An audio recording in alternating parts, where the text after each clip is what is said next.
Tabi-tabi po. Charan! Hey, I'm bored, and tonight I'm going to do a review on Trese. Why? Because I still can't sleep. So, let's start. Okay, so before we actually start, it's been a couple of days since Trese came out, and I'm finally able to gather my thoughts about the series, or rather, the first episode. So yeah, so for those of you who don't know what I'm talking about, so Trese is an anime-inspired show on Netflix featuring a detective who solves crimes related to the supernatural, I guess. So it's based off a comic series published in 2005. It was written by Bujet Tan and illustrated by Cajo Baldissimo. Sorry if I butchered your names, guys. So yeah. So initially, there was a lot of marketing about the series. Well, not really marketing. So I just saw that it was on Netflix.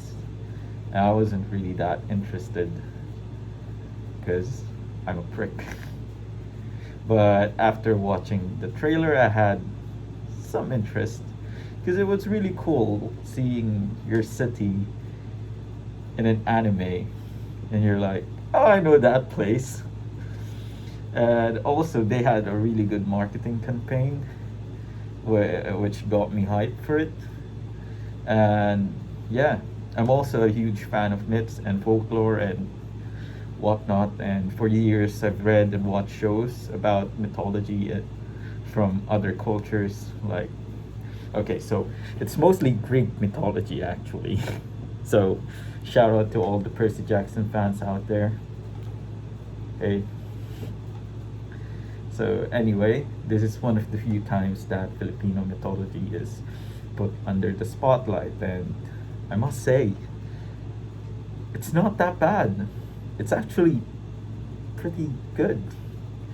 So, okay, so before we do this thing, so this is just a disclaimer. So, just because I'm a Filipino doesn't mean I'm an expert on Filipino folklore and mythology. So most of the things I know about Filipino folklore and mythology were things I heard growing up and maybe saw on Halloween specials. So also I watched the show in Tagalog dub because it's the first time I'm watching something mainstream in my own language. So I was like, yeah, why not? So yeah, so that's pretty much it. So let's start whatever the hell this is. So, so right from the get-go, we see the MRT or the train or a train breakdown in the middle of its tracks, which I must say is very Filipino. It's very relatable to a lot of Filipino commuters. Like I saw a lot of memes about it because before the train would always just stop in the middle of the tracks for no reason, or it would just break down. Actually, it happens. It happened, I think, recently, but I think it was because of like a station caught on fire or something like that, and it was closed for a few months. So yeah. So anyway, so the passengers get off, and then this group of women just decided to go the other way. So the group of people were like going this way. Then there's this group of women who were like, nah, screw it, let's go this way. And then they saw a mysterious figure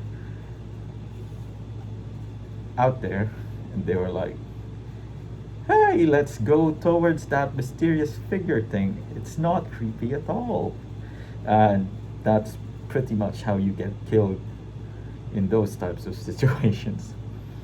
So then a group of Aswangs come out, and then they attack the passengers, and then cut to the intro of the show, which I have skipped since episode 1.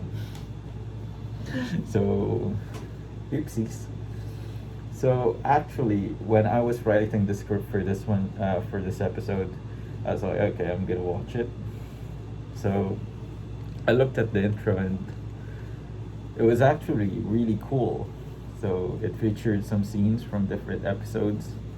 So after the intro, we hear a monologue by our lead character. So the lead character is Alexandra Trese. So she talks about the dangers of Manila at night when there are ghouls and monsters out there. Ooh. So now we're thrust into a scene. So we're thrust into a crime scene of a dead white lady. Now, that was weird. Because when I say white lady, by the way, I mean a ghost of a woman, not white woman. So here in the Philippines, white ladies are ghosts of women who died tragically. I think. I'm not sure. I just know that they're ghosts of women. So one of the most famous white ladies out there is the one in Balete Drive. And as I was talking about it right now, I'm pretty scared. So let me adjust the lighting.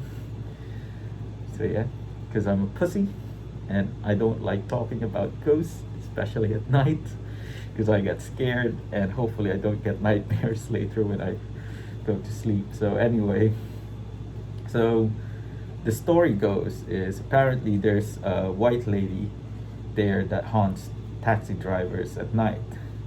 So there are various versions of the story. So some say it was a hit and run. She was a hit and run victim. Some say she was sexually assaulted.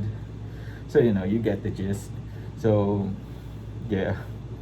So I could do much more research about it, but as I've said, I'm too much of a pussy to do it because it's the middle of the night and yeah, I'm not doing it. So anyway, so in the middle of the investigation, there's a flashback to a time when Alexandra was a kid and she was with her mommy. She was with her mommy. So it was quite a lovely scene. So we see them guide the spirit of a dead bird into the afterlife. And her mom teaches her about her family's role in the world, how they're gonna bring balance between the spirits and the and the humans, like some Avatar shit. Sorry if I curse or cuss, because yeah, like there's some Avatar thingy. So anyway, so there's a so you remind. Oh wait, and then we're brought back to the present where we see the white lady turn into dust. Because I don't know, she just turns into dust. She floats up, and then she turns into dust. And no one knows what happened. Maybe the characters knew what happened, but not everyone. I don't know what the hell happened. Then there's you remind me of your father moment between the captain and Trese. And then we see Alexandra go to the Nuno for some information. So for those of you who don't know, so Nuno are like these dwarfs that live in Antilles or Greenfields or anywhere. I don't know. The thing is, the only thing that I know about them is that um, the whole tabi tabi po thing.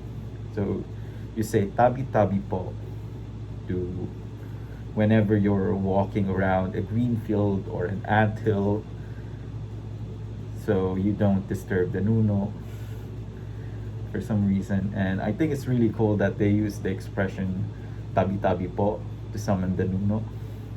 So anyway, additional information by the way.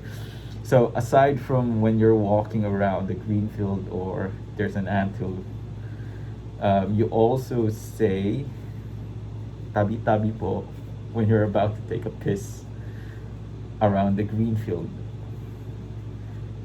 Because if you do piss and you don't say tabi tabi po, then the nuno will get mad and will enlarge your dick.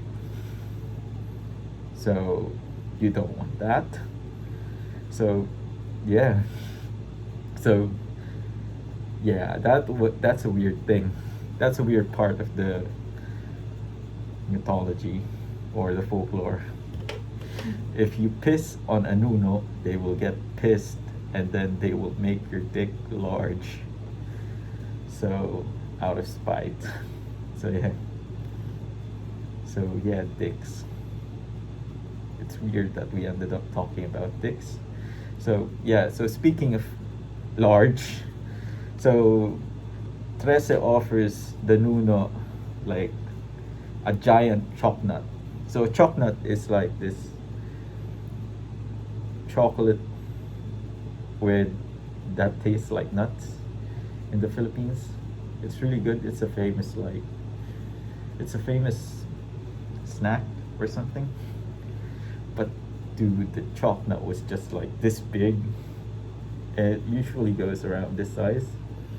So she gives it to Nuno.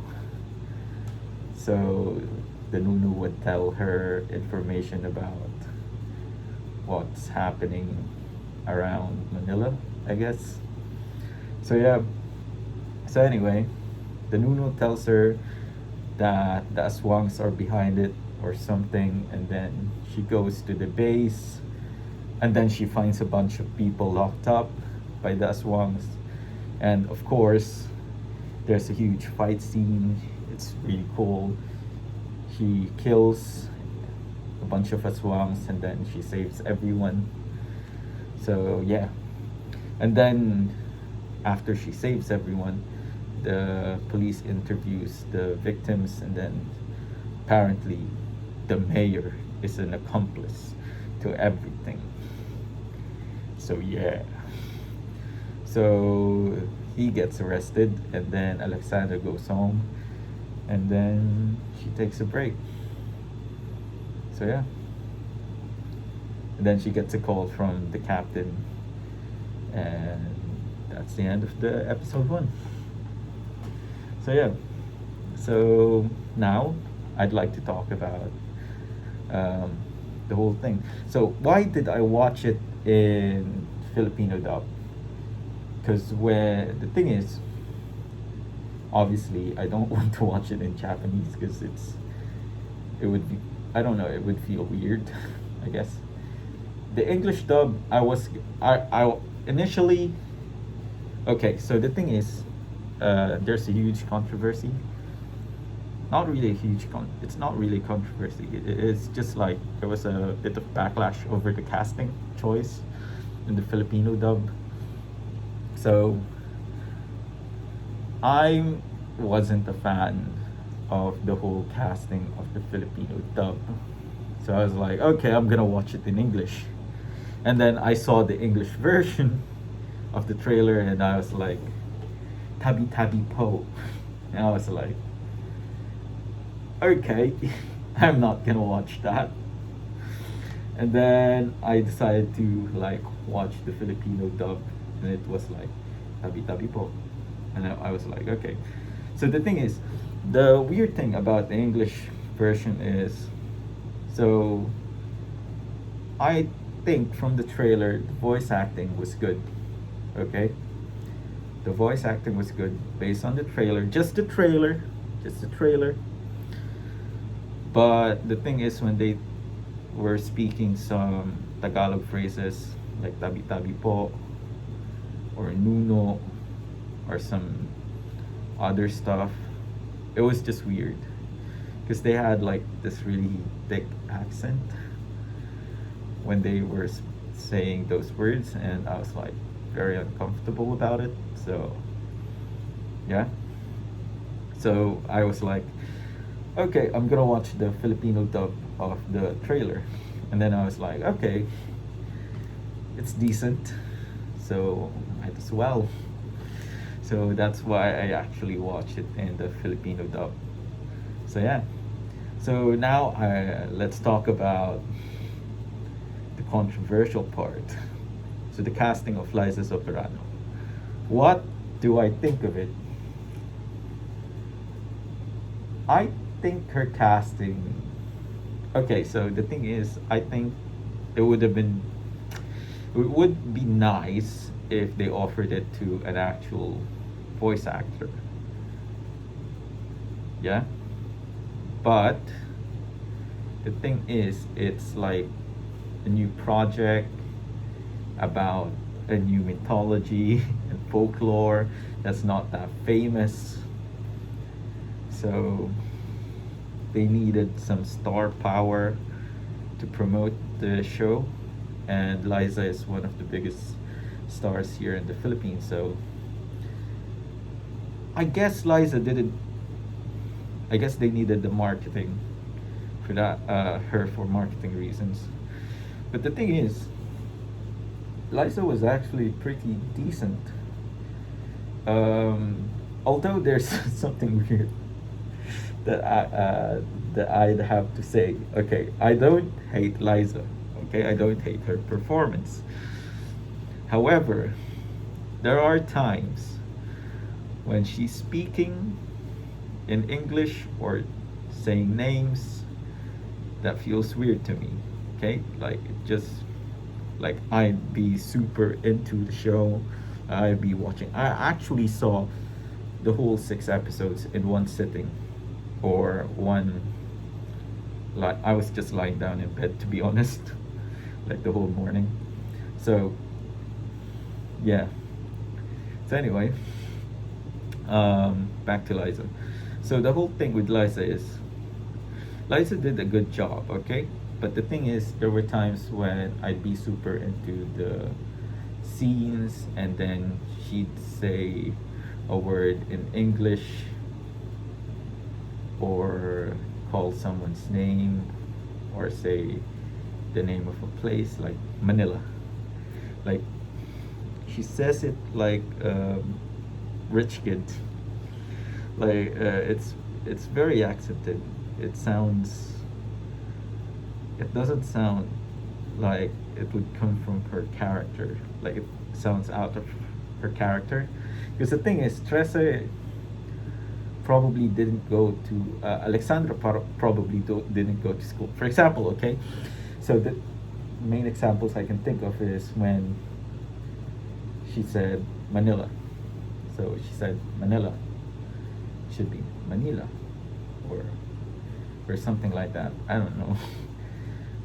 It should be with a Filipino accent. Manila. Manila. Ngiting mga something. Charot. Hindi ko tanda yung linya. Anyway.